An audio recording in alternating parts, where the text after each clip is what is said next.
Bueno chicos, vamos a empezar con la clase de la hipertensión arterial.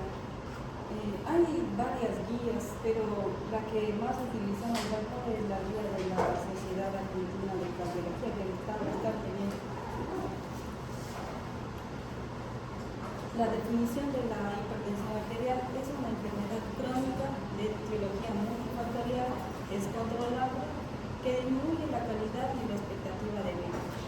La presión arterial se relaciona en forma creciente y exponencial y continua con los riesgos cardiovasculares. Vista el importante ascenso del riesgo asociado a la presión arterial sistólica más de 140 y la diastólica de 90, esos valores se consideran como el umbral para hacer el diagnóstico de hipertensión arterial. Entonces, mayor de 140 a 90, con eso hacemos el diagnóstico. Vamos a ver acá la clasificación que cambió a las clasificaciones que venían siendo anteriores, que más luego vamos a ver, pero también tenemos esta en la prevalencia. Vemos como a mayor edad, tanto de hombre y la mujer, cuando la mujer tiene más de 55 años, se ve que casi el riesgo de sufrir, de tener hipertensión arterial se equipara a las del hombre, pero el riesgo aumenta a más factores que tenga. Por ejemplo, si tiene colesterol alto, si fuma, si tiene diabetes, todo eso va a hacer que la presión se eleve y el riesgo cardiovascular vaya aumentando. No así en los pacientes que no tienen estos, por decir, la alteración de los lípidos, la tasa de glucosa glomerular no está elevada. En ellos es diferente, porque luego vamos a ver cómo se clasifica de acuerdo al riesgo cardiovascular.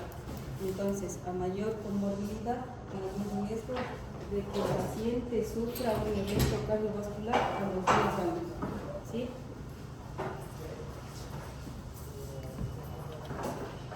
Esta es la clasificación. Ahora le ponen como una presión normal, menos de 130/80, una presión limítrofe, la sistólica de 130 a 139 y la diastólica de 80/89. Y ya acá consideran como hipertensión nivel 1 y nivel 2. Ya se acabaron las anteriores clasificaciones. Ahora el nivel 1 está entre 140 y 159 y la diastólica entre 90 y 99%. 99 milímetros de mercurio, perdón chicos. La hipertensión nivel 2 más de 160 y la diastólica más de 100. Y también hay como una clasificación, la hipertensión sistólica aislada, que sería de 140 menos 90.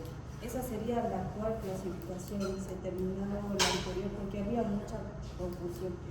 Ahora sí, lo que la guía recomienda es enfatizarnos en estas presiones que le ponen como limítrofe, hacer cambios de estilo de vida, trabajar más en eso, y ya con una presión más de 140/90, ahí sí ya hay que indicar tratamiento, más cambios en el estilo de vida. Una consulta, en el ejercicio, ¿cuánto es lo normal que debería aumentar la presión? En una persona joven, sana, ¿no? ¿Se entiende? Al momento nomás te va a aumentar cuando haces el ejercicio y después te va a disminuir unos 20 o 30 milímetros de mercurio, de acuerdo a cuán respondedor eres. Claro. Sería eso, no más. Pero te va a durar. O sea, 120 te puedes pasar a 150. Sí.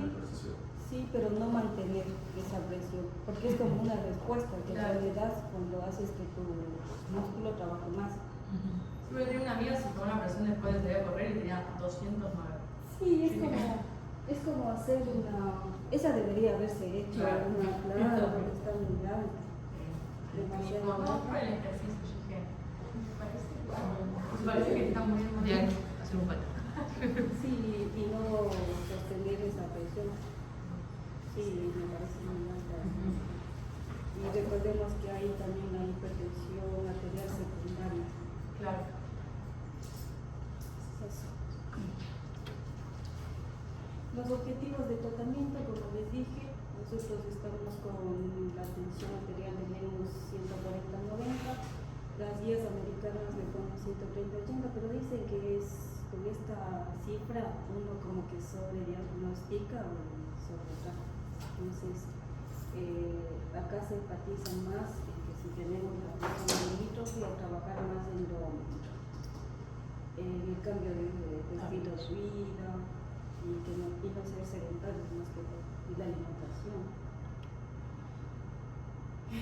Bueno, como les dije, la prevalencia, tener la presión, recordemos que la presión arterial es asintomática, como dicen, es un enemigo silencioso, o sea, no sentimos nada, pero cuando da síntomas estamos llegando bien tarde ya. Es uno de los factores cardiovasculares que te aumenta un evento, un ACV, un infarto, todo eso te aumenta tener la presión arterial elevada.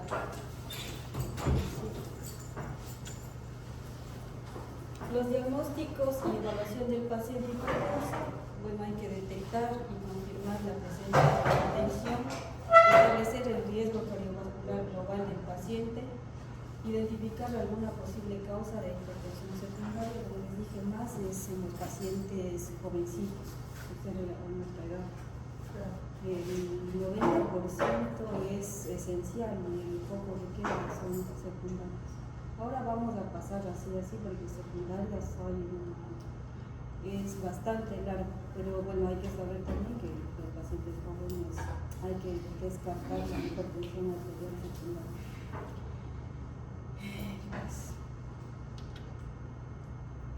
Tenemos formas de detectar y confirmar la presencia de la hipertensión arterial.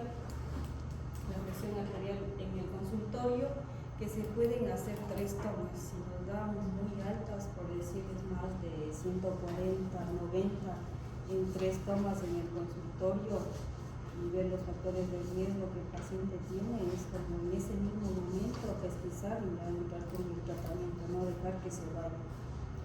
Y si tenemos presiones arteriales limítrofes, como les dije, podemos mandar a hacer el mapa o el monitoreo domiciliario.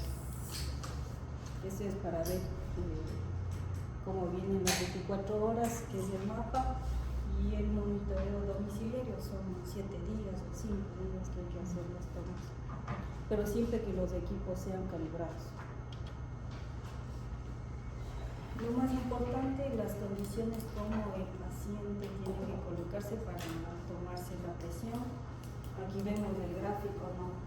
Debe estar sentado bien, si cruza las piernas, apoyado bien hacia el espaldar, con la mano en prono, y tiene que estar descubierto, no tiene que haber tomado bebidas calientes o fumar, o a veces cuando tienen actividad sexual también suele elevarse la presión. Y bueno, saber todo eso. Entonces, esa es la forma correcta. Antes era así. Es el mapa. ¿Qué es el mapa? Es un registro no invasivo de la presión arterial ambulatoria en 24 horas. Esto lo que nos permite ver es los registros nocturnos y los diurnos. Es por el ritmo circadiano. Porque la noche se supone que tenemos bajita, pero al hacer el mapa, si el paciente tiene una presión muy alta en la noche, es lo que nos permite detectar el mapa o no me acuerdo cómo tiene otro nombre esto, presurometría. Se llama mapa o presurometría. Eso, como les dije, es por el ritmo circadiano. Nos ayuda más para ver cómo es la presión a la noche. Y bueno, y cuando ya tenemos los valores del mapa en periodos, son 24 horas, el promedio para decir que el paciente es hipertenso, más de 130-80, para las tomas de la noche, más de 120-70, y para las tomas del día, 135-85. Con eso nosotros podemos hacer el diagnóstico de la hipertensión arterial, teniendo esos valores por mapa. Y es solo un día, esto es más fácil, pero no se puede conseguir fácil este estudio. Ahora ya hay aquí, el otro año no había. Creo que es caro o hay que derivar a los pacientes a otros hospitales, pero justo este año no hay, así que se pueden venir a hacer eso acá. Pero tengo una consulta, con cualquiera de esos valores ya se hace Con cualquiera de esos el diurno. Sí, porque te dan patrones, mira. Hay diferentes patrones, el patrón Diper, non-dipper, dipper extremo y risa. Y esto mismo te ayuda a evaluar el riesgo cardiovascular o te ayuda a titular la medicación. Si vos tienes una presión más alta a la mañana o a la noche, te permite titular los antihipertensivos de acuerdo a la duración o tiempo de vida del antihipertensivo. Puedes, por ejemplo, poner el enalapril cada 12 y la amlodipina una sola vez a la tarde, que te ayuda a controlar bastante. Claro. Eso es lo que te ayuda la presurometría y también a detectar a la noche si eres hipertenso, porque a la noche se supone que las presiones son bajas, pero como en la noche nadie se toma la presión y con esto va bastante bien. Lo que ya dijimos, los valores, bueno, también saber que hay otros tipos de presión arterial como la de guardapolvo blanco. Ahora que apareció esta hipertensión arterial oculta, la de la bata blanca es en el consultorio, no acuérdense, y la oculta es que no haces la presión alta en el consultorio, sino haces en el domicilio y no te das cuenta. Eso. Y bueno, para empezar el diagnóstico, entonces una vez que tenemos estos resultados tanto del AMPA o del MAPA, en la primera visita, si la presión es normal, dice control anual, siempre viendo los factores de riesgo cardiovascular, si es diabético, si es hipertenso, si es fumador, si es obeso, dependiendo de eso, pues le llamas en 3 o 6 meses o si no de 1 al año, si no tiene muchos factores de riesgo cardiovasculares. Si la presión está limítrofe, 130, 139, 80, 89, el paciente tiene que tener una segunda visita. Si en la segunda visita te sale normal, control anual de la presión. Y si te sale nuevamente limítrofe o el nivel 1, nuevamente pedimos el AMPA o el MAPA y ahí reclasificamos. Y si la presión te viene ya más de 160, 100, que sería el nivel 2, ahí directamente ya vos diagnosticas una hipertensión arterial. Y dependiendo de la edad, tú le puedes dar ya sea un antihipertensivo o doble antihipertensivo con esa presión, nivel 2. O sea, ya en la primera visita tiene esa presión, ya la puedes medicar. Ya le puedes medicar, pero quédate viendo toda la comunidad. O sea, tendría que tener. Si No, con esa ya está alta. constatado con hipertensión nivel 2. Sí, con esa alta sí, está constatada. Una sola vez. ¿No? Una sola vez en el consultorio, acuérdate. Y si tú le tiene puedes la tomar en las- guardapolvo blanco. Sí, tú le puedes tomar 3 veces Ok. en el consultorio. Ah, ok. 15, ves factores de riesgo y no dejas que se te escape este paciente. Ok. Si tiene la de guardapolvo blanco, como tú dices, no tiene factores de riesgo, le vuelves a tomar la presión y ahí le mandas la presurometría. O si no tiene posibilidades para la presurometría, le mandas una domiciliar.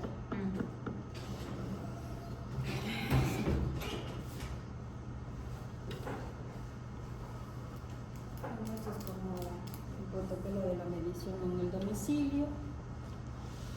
Lo que yo suelo hacer es, cuando vienen los pacientes y no pueden hacerse la presurometría, les mandas a que se tomen 5 o 7 días del primer día, que se tome 3 veces cada 15 minutos a la mañana, descarta la primera y que se anote el resto. Y después 2 a la mañana, 2 a la noche, 2 a la mañana, 2 a la noche, con eso puedes hacer. Siempre y cuando tengan el material que esté estandarizado. Acá no sé qué venderá, pero si es manual, mejor, pero siempre les digo cómo tienen que tomarse, todo eso. Y aquí está, lo que les decía, la presión arterial menos de 140/90, si es bajo riesgo cada 6 meses, si es alto riesgo cada 3 meses. Si tiene una presión no controlada, de la sistólica de 140/159 y la diastólica de 90/29 cada 2 o 3 meses, o si nuestras presiones, como les digo, más de 160, 100, que sería la nivel 2, cada 15 o cada 30 días, porque hay que buscar ahí daño de órgano blanco. Yo, por ejemplo, tengo estas estos pacientes de la guardia, que les hago electro, les hago laboratorio. Claro que la creatinina no es ahí ya que indica daño de órgano blanco, porque tienes que hacer un índice con la creatinina, que es como lo más precoz que se te va a dañar, pero eso no puedes ver solo haciendo la creatinina. Por eso el paciente tiene que tener una consulta de inmediato y si ves factores de riesgo, como te digo, se le inicia ya doble antihipertensivo, no se espera a una segunda cita para poder poner el antihipertensivo. Hay que tener bastante cuidado. A veces los pacientes vienen con ansiedades, muchos ansiosos. Pero bueno, eso te das cuenta porque le calmas. Hay que ver que no se tenga otra causa cardiológica, porque a veces las que me han tocado sí son de causa cardiológica y esas, o sea, uno ya puede ver, pero por ansiedad si vienen pacientes jóvenes y todo eso, pero tienen su control después, no es que ya tuvo ansiedad y se fue. Siempre van a control por cardiología para hacerles el mapa o pedirles laboratorio completo. Yo he tenido pacientes que sí se han ido a la consulta por ansiedad, le han dado clonazepam, muchos de ellos son pacientes que sí son hipertensos, no es por ansiedad. Más que todas las mujeres, es ansiedad y les mandan con la presión muy alta.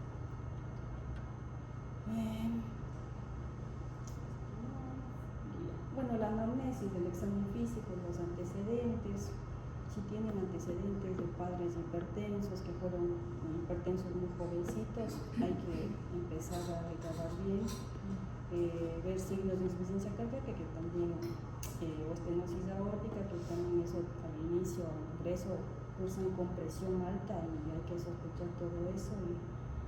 Y bueno, empezar a hablar en el primer control de la dieta saludable, el ejercicio físico y todo eso. Bueno, para la guardia, el laboratorio, el electrocardiograma, como es lo más rápido. Y para la consulta, ahí ya te toca mandarle todo eso más el laboratorio, pero hacer periodos más cortos si es que la presión está muy alta. Hay fármacos que causan hipertensión arterial. Son todos estos antiinflamatorios, no esteroides, corticoides, la eritropoyetina. Vamos a ver todo esto que te causa la presión alta. Las píldoras anticonceptivas, los energizantes.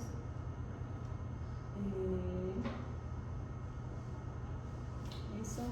Miren, aquí dice manifestaciones sugestivas de hipertensión arterial, se encuentra la obesidad, la cara de luna llena. Todo esto te causa una hipertensión secundaria y cuando ves en el laboratorio también el potasio es elevado, o sea, bajo también, como para pensar. Y otras causas identificables de hipertensión arterial, el hipotiroidismo, el hipertiroidismo, la acromegalia también. Y bueno, como les dije, ver si tiene indicadores de daño de órgano blanco, ¿sí? Corazón, retina. Los exámenes complementarios, nunca debe faltar en el laboratorio el perfil lipídico, TSH, T4, el electrocardiograma para ver si hay hipertrofia como marcador de órgano blanco también.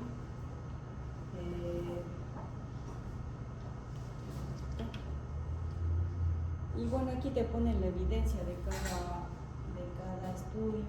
El electrocardiograma le ponen evidencia A, nivel de recomendación 1, el laboratorio, porque esto es lo que está más fácil, lo que vos puedes pedir.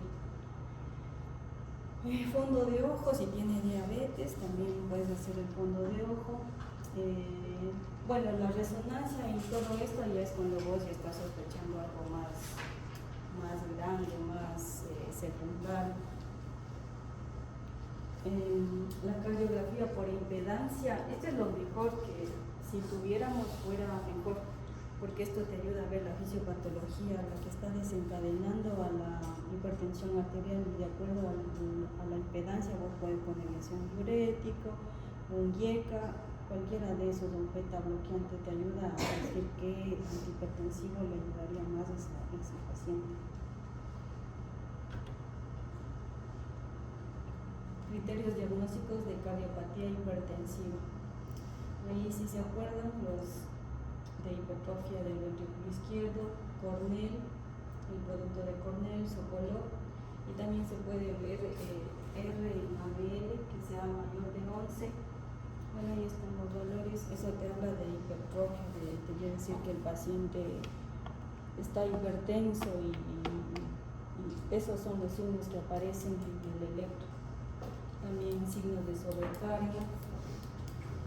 Y bueno, un ecocardiograma también se puede ver la hipertrofia del septo, cómo es la función del ventrículo izquierdo, todo eso y demás. No, nada más. Pero de inicio el electrocardiograma, el eco como que ya para el cardiólogo. Métodos complementarios, aquí tenemos ver el daño de órgano blanco frecuente, se puede hacer la velocidad de onda de pulso aumentado, lesión en imágenes del sistema nervioso central, un tomo de encéfalo. Se puede hacer eco de vasos de cuello, aquí también indica placas ateromatosas, test neurocognitivo. ¿Qué más? La retinopatía, todo eso que vemos en daño de órgano blanco, todo eso hay que buscar. Medicina de precisión, bueno, es una aquí. Y estos son los factores de riesgo cardiovasculares. Miren, si es de bajo riesgo, vos cómo le vas poniendo, si tiene uno o dos factores de riesgo y con cuánto de presión te da bajo, y no así siendo dos factores de riesgo con el nivel 1 o con el nivel 2 que te da moderado, que te da alto. No es lo mismo tener una presión de 135, 85 y tener dos factores de riesgo o no tener factores de riesgo, hay que tener un nivel 2 con la presión de más de 160, 100 y no tener factores de riesgo ya te hace alta por sí solo, sin tener factores de riesgo ya solo con esa presión. Eso es importante, esa clasificación. Por eso, con eso uno puede titular sea un monoterapia o doble antihipertensivo. Y después hay que ver la edad. Eso habla del riesgo de órgano Riesgo blanco, cardiovascular. O sea, que de riesgo de infartos. Riesgo de ACV, infarto, todo eso. Sí, por eso tu paciente hipertenso que no se te escape sin medicación. Así no tenga ni factores de riesgo, si es el nivel 2 y hay que darle tratamiento.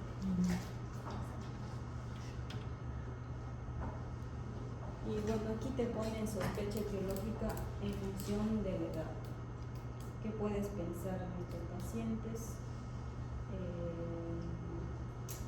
De 1 a 12 años hasta mayores de 65 años, la enfermedad renal parenquimatosa, hasta los 65 años, hipertensión renovascular o displasia fibromuscular.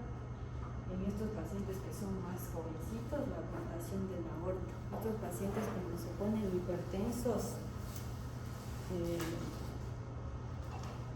después hay que tratar de controlar el producto, bajar la presión, bajar la frecuencia bronquial. ¿Qué más? Y bueno, después son esas hipertensiones que son secundarias, que son raras. Y aquí te pone cuando sospechar. Cuando hay hipopotasemia y antecedentes familiares, el paciente menos de 40 años puede sospechar en un aldosteronismo primario. Pacientes con hipertensión nivel 2, con insuficiencia renal progresiva, puede sospechar en una hipertensión renovascular. Paciente hipertenso con cefaleas, palpitaciones, sudoración, con geocromocitoma, y los pacientes que son obesos, que roncan o SOAP. Por eso estos pacientes que hacen SOAP hay que mandarles a hacer la presurometría también. Más. Y bueno, el tratamiento farmacológico, la dieta DASH, quitamos toda la comida chatarra o sea, recomendar al paciente más frutas, verduras, hortalizas, el pescado, todo lo que es mejor. Y bueno, como la comida chatarra es la más barata, la gente se acostumbra a comer más comida chatarra, más enfermedad. O sea, el gobierno es como que te pone que comas más chatarra y te pone más cara la alimentación que es saludable. El paciente no tiene acceso a lo saludable y les queda más cómodo comprar esto. Y es como que el sistema te obliga a que te enfermes. No sé. Sí. De hecho, la sal esa que viene supuestamente es mentira, ¿no? Es mentira. Hay una sal Baja en sodio. potásica y la sódica. Es mentira. Un poco trucho. Sí. Y a los pacientes que se les saca la sal, ¿viste? Que es porque tienen malos hábitos en general y por eso, o solo por eso. Porque hay pacientes que son sensibles a la sal y te hace ser más hipertenso. Ok. A veces, no todos los pacientes son muy sensibles a la sal. Por eso a veces los pacientes no los puedes controlar. Unos que son bien sensibles a la sal, suspendes la sal y te va bien con los dos antihipertensivos o con un antihipertensivo. Pero si no eres sensible a la sal, te haces resistente. Ahí es cuando funcionaría esta impedancia del ritmo, Claro. te ayuda a discriminar, pero esa no hay aquí. Me parece que es muy cara. Esa te ayuda a ver la fisiopatología, bastante bien. Tengo una consulta. Si por ejemplo vos le pedís que cambie el estilo de vida y todo, pero sabes que hay chances que no lo hagan, ¿no conviene ya de antemano darle tratamiento o igual tenés que...? No, si ya cumple con todo el tratamiento, tiene factores de riesgo, sí, hay que darle tratamiento. Pero si tiene una presión limítrofe, ahí sí vos le das chance. Claro. Un mes, 2 meses, si no, hay que ponerle ya medicación. Si es que tiene factores de riesgo asociados. Si no, sí, con la caminata, la dieta, con eso sí. Hay pacientes que sí, pero hay pacientes que no. Otros pacientes que no quieren dejar la sal, que no quieren tomar la medicación y que siguen fumando. Como hay otros que son bien estrictos con la medicación, la dieta y van a hacer ejercicio. ¿Qué diferencia de esos dos tipos de pacientes? Pero si está menado, ya está, lo dejas. Y sí, porque no Intentar lo insistir lo más posible, que cambie los hábitos. Sí, que Porque es difícil dejar pasar. No, pero yo es más les fácil también consumir sal hoy en día, porque todos los productos que ya vienen casi listos para comer No, son los que no más tienen sodio sal. tienen. Yo sé que Sí, tiene boludo. sodio. No tiene el Pero no porcentaje de tiene exceso de sodio. sodio. Es lo mismo. No. Es diferente. Es diferente, pero bueno. 5 y 2.5 de sodio y la sal 5. Aguante la sal. Yo les digo a los pacientes, les hablo bastante de la sal y no les digo que suspendan, les digo que vayan bajando de a poquito, porque decirles que quiten la sal. Sí, no es imposible. Hay unos que te dicen, no, nada de sal, ahora ya no consumo sal, pero sí, me parece que es un poco difícil dejar la sal. Por eso yo les digo, vamos de a poquito, es como cuando les hablo del tabaco. Unos dejan, dicen totalmente, pero otros sí es difícil, les digo que hay que ir bajando poquito, hasta que estén en esas etapas de que quieren dejar el tabaco. Pero sí es difícil. Los que dicen que pasan muy ansiosos y no les queda más.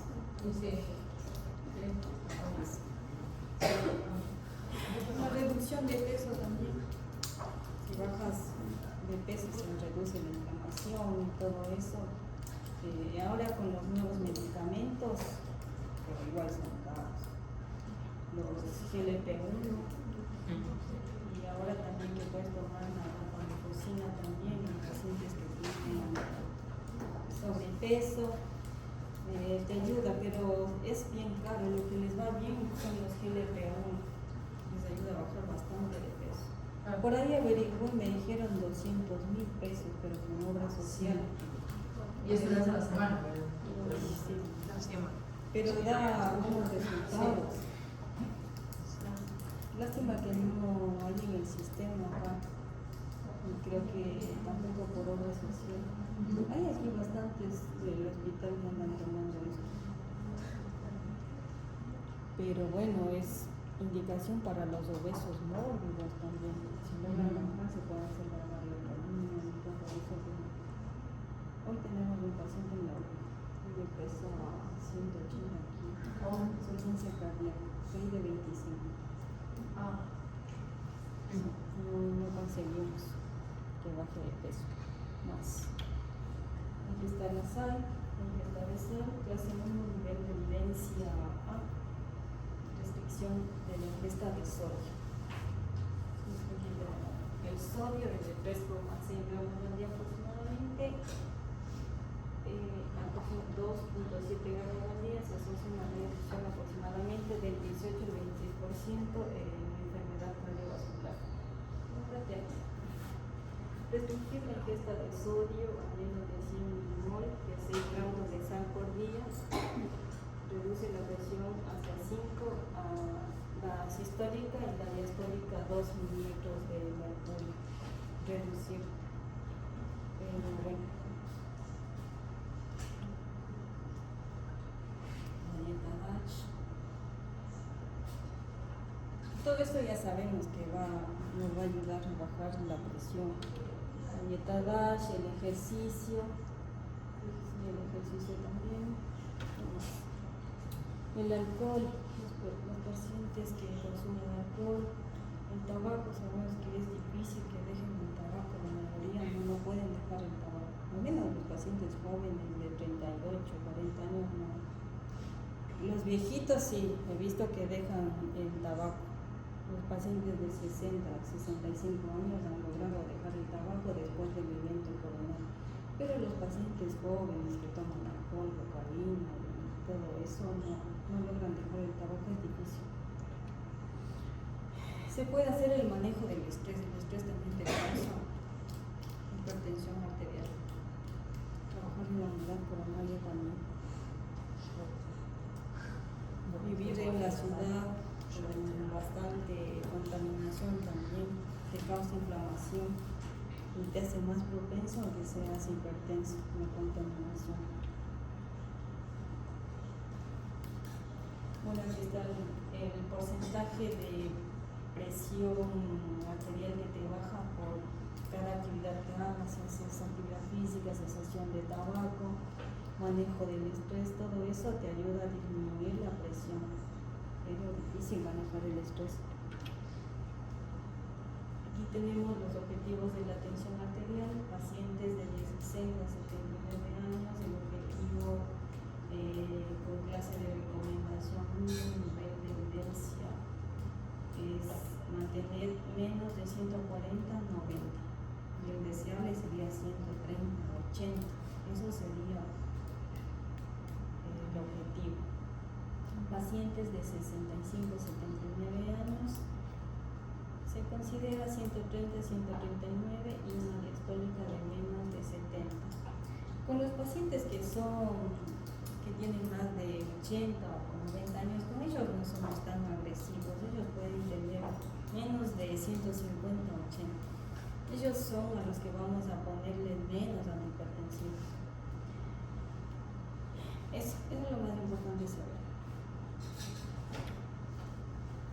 Y aquí tenemos los grupos farmacológicos que se han probado y tienen un nivel de recomendación y han logrado disminuir la mortalidad y eventos duros. Son fármacos comprobados, los bloqueadores del sistema renina-angiotensina, el GLP-1, los antagonistas cálcicos, los diuréticos tiazídicos, los beta-bloqueantes de primera generación, de segunda, y bueno, todo esto. Igual hay algunos bueno, aquí tengo otra donde vamos viendo cómo se van titulando y ya está. Este es el algoritmo para el tratamiento de la hipertensión arterial. Iniciamos un antihipertensivo o doble antihipertensivo, reservando la monoterapia solo para aquellos pacientes de más de 80 años que tengan una hipertensión arterial nivel 1, que tengan bajo riesgo y pacientes frágiles. Solo para ellos vamos a dejar un antihipertensivo. Los demás, si tienen hipertensión arterial nivel 1, van con doble terapia. Y la doble terapia se puede combinar tanto los IECA o pasar a dos con los tiacidas, dihidropiridínicos. Esos podemos iniciar como doble terapia. Iniciamos dosis bajas e incrementamos hasta dosis máximas o las máximas tolerables por el paciente. Nosotros por lo general no llegamos a dosis máxima para que no hayan eventos adversos del medicamento, sino tratamos de titular como a la media dosis y un segundo antihipertensivo también como a la media dosis. Si no controlas esto bien con esta doble combinación, puedes agregar los tiacídicos, que ya tienes los IECA o los DARA, más los dihidropiridínicos y los tiacidas, con mayor evidencia de las tiacidas, la clortalidona. Y si con esos tres no puedes controlar la presión arterial, te queda la espironolactona. Y ahí sí ya sería una hipertensión arterial resistente. ¿Alguien sabe qué es la hipertensión arterial resistente? Que no responde a fármacos. Un buen tratamiento. ¿A cuántos fármacos? Dos. No. Ahí está. Sí. O sea, si ya no te respondió a 3 antihipertensivos, vos consideras que es un resistente y consideras que puedes poner la espironolactona o la piromona, un antagonista de los receptores de los mineralocorticoides. Pero no es fácil porque vos le puedes dar triple terapia a un paciente, pero tú no sabes si está tomando o no está tomando la medicación. Entonces, esa parte hay que trabajar en escalas, porque en realidad los pacientes no es que te están tomando los 3 antihipertensivos, ellos dicen, no, la presión estaba muy baja, y no tomé esto, me quité esto, y luego te llegan a la consulta y te dicen, no, es que ahora me volví a subir, porque ellos tienen el concepto de que si ya está normal, ellos se suspenden la medicación. Claro. No, ya mi presión estaba bien, y se quitan la medicación y les vuelve a subir la presión. ¿Y por qué podría ser una hipertensión resistente? Por eso que te dije, porque los pacientes pueden ser sensibles a la sal, o puede ser un paciente que tenga una hipertensión arterial secundaria, Claro. que tenga un hiperaldosteronismo primario y vos no veas por qué, porque no sabes la causa. Si das con la causa, Claro, hay que debería abrir de ser resistente, pero porque estás estudiando la causa del Claro. paciente. Y la secundaria se cura, no como licenciado que no se cura, tienes que dar tratamiento.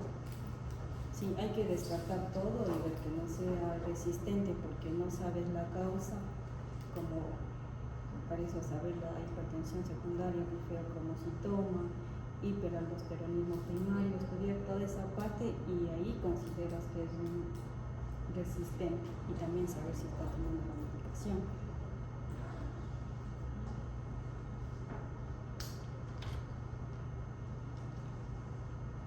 Bueno, aquí la medicación. Esto de lo que les hablé. Igual la medicación se va titulando hay que ver la tasa de filtrado glomerular, cómo está la urea, la creatinina, el hemograma, porque hay algunos antihipertensivos que son ahorradores de potasio. Hay que ir viendo todo eso. Esto es lo que les digo. Hay que descartar todo que no sea resistente o que no está tomando la medicación o porque tiene algo genético.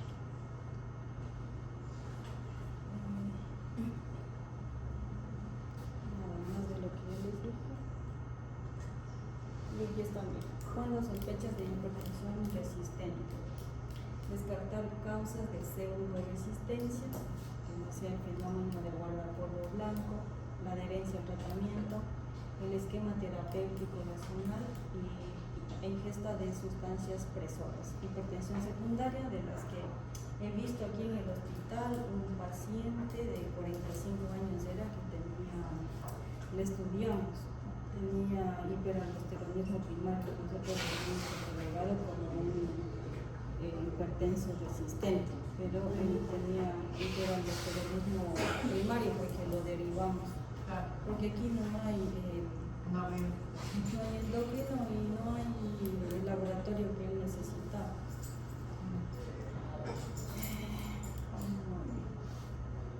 Y bueno, ya cuando no logras controlar, agregas de todo, metabloqueantes, los que actúan a nivel central, vasodilatadores, todo eso, siempre controlando la función renal. Así hemos tenido estos pacientes también.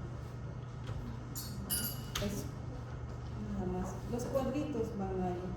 Aquí dices hipertensión arterial, como diagnosticas, cuáles son los medicamentos de primera línea, qué es hipertensión arterial resistente. Eso es lo más básico que hay que pedir, el laboratorio. Eso es lo más importante que se vende aquí, que la hipertensión es una enfermedad silenciosa, no te da síntomas, te da síntomas cuando ya estamos tarde. Nada más. ¿Alguna pregunta? Saqué muchas de las ideas. Sí. Te quería preguntar por la emergencia y urgencia. Sí, ahora cambió con la nueva guía, porque hay la urgencia y la emergencia, y en la emergencia hay que diferenciar que si es con daño de órgano blanco y la que es con daño de órgano blanco. La que es sin daño de órgano blanco, como que vos es mayor de 180 a 110 sin daño de órgano blanco, y la emergencia con daño de órgano blanco es cuando ya ves en el electro que tiene hipertrofia, alteración de la creatinina, ahí tienes que hacer una tomografía de encéfalo. Y claro, la tomografía de encéfalo al ingreso no te va a descartar que no tenga algo, porque tienes que ver más en la parte posterior, lo que se ve con la resonancia. Esa sería una emergencia con daño de órgano blanco, y la otra que se creía que una urgencia también se tenía que ingresar. Ahí lo que tienes que ver es que si ya no tiene daño de órgano blanco, no es para ingresar. Eso es lo que cambió ahora. O sea, la emergencia se inicia. La emergencia sí, hay que ver daño de órgano blanco. Un eco o un electro, el laboratorio, la TAC de encéfalo. Hay que hacer, si ves algo ahí, pero si tu sospecha es más grande, ves la parte neurológica también, hay que ingresar para estudiar, hay que hacer ecografía de cuello. Si no ves nada en la tomo de encéfalo, igual tienes que hacer un control a las 48 horas, a ver si no apareció ahí evento isquémico, o si hay transformación hemorrágica, que a veces cursan es transitorio el evento, pero hay que ingresar. Y tengo una consulta, Cindy. Cuando viene un paciente, no sé, con 200 de presión, ¿no? 200 con él, 110. Viste que dicen que no le bajes de golpe a 120. O sea, 15% hay que bajar. ¿cuánto? 15%. 15% siempre y cuando hay que hacer una tomografía del encéfalo, Ok. porque si hay que salvarse, o sea, si tiene algo en el encéfalo tienes que salvar la penumbra, y no le tienes que bajar Más de 15. más del 15%. En todo caso, bajas el 15, esperas un rato Esperas un rato. y después intentas seguir bajando o ya dejas No, así. ya con eso le puedes ir bajando, le haces el laboratorio, el electro. Si no hay nada en la tomo de encéfalo y si vos no viste que el paciente tuvo algo que te haga sospechar neurológico, vos ya puedes descartar. Y si te bajó la presión, vos le puedes mandar al paciente y le mandas a control con cardiología, que se haga el mapa, todo eso. Pero si vos ya sospechas algo o ves algo neurológico, el paciente tiene disartria, tiene alguna de esas cosas y en la tomo no hay nada y tiene disartria o algo de eso, hay que empezar. Hay que empezar para seguir estudiándolo, porque estás viendo, o sea, no hay una tomo, pero estás viéndole al paciente. Claro. Vos sabes que la tomo hay que repetir en 48 o 72 horas para ver que realmente no hay. O sea, tienes que pedir eco de vasos del cuello. Ahora que es más sensible pedir eco ilio-femoral porque es la forma más precoz en que aparecen las placas ateromatosas, Claro. es más sensible pedirle por microfonado. O sea, el ingreso es para el monitoreo, no para seguir bajando la presión. No. Si ya te baja el 15%, Ya está. sí. Ok. Después para titular, viste que tienes que buscar la causa de la hipertensión, Sí. si no tiene algo neurológico, porque si es algo neurológico que le suba, con que le bajes el 15 al 20%, le puedes dejar, no es que tienes que bajarle todo de uno, tiene que llegar ahí, porque vos sospechas que tiene todavía el área de pulmón. Si vos le bajas todo eso, le puedes hacer una transformación hormonal, algo que vos no puedes ver porque a veces las tomografías de ingreso están bien, vos tienes la sospecha del cuadro, porque se ve claro, no sé si me entienden esa parte. Sí. Vos tienes la sospecha del cuadro del paciente, está con hemiparesia, y vos no ves nada en la toma, Sí. hay que ingresar, la presión se baja solo el 15 al 20% y hasta el segundo día, al tercer día puede estar con esa presión de menos de 180 a 110. Después, no es que vos le tienes que bajar, porque aquí les baja mucho la presión. Hay que dejarle 2 o 3 días, pero tampoco que esté más de 180 a 110. Claro, eso te iba a decir, porque igual le dejamos muy hipertenso, amigo, como que... Claro, ¿Cuál? pero sí está bien que quede menos de 180 a 110. Ok. No está bueno que le bajemos a 120, 80, es lo Claro. peor que se puede hacer en un paciente neurológico hipertenso. ¿Y qué fármaco se elige para hacer ese? Puedes usar Eso un más tipo de beta-bloqueante. emergencia. Ok.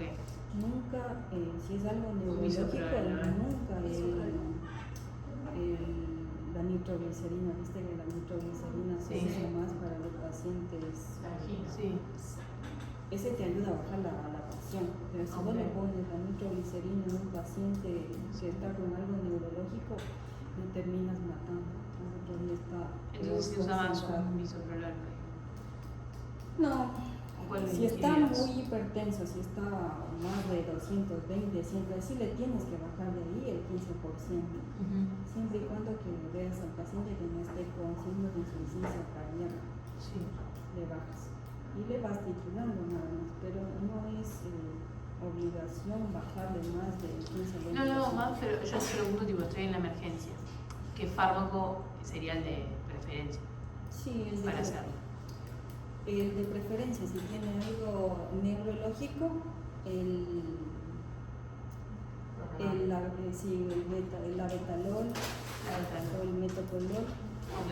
o el nitrofosfato, se puede usar con menos evidencia, pero el nitrofosfato es como que en tercera opción si lo dispone. Lo mejor es el beta bloqueante, pero no el por vía No cardioselectivo, sino. no el biso, no, Ok. sino el meto o el abetalol. La Ok. abetalol. Y si es la hipertensión de causa coronaria, ahí sí la nitroglicerina. Esa es la elección.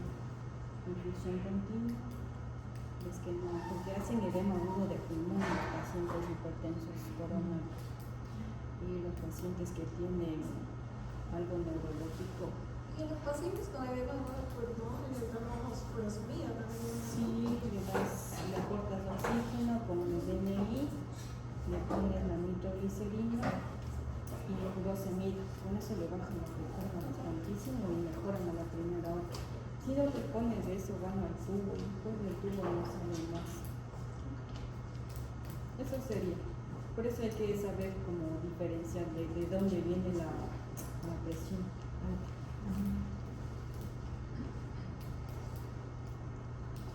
¿Algo más?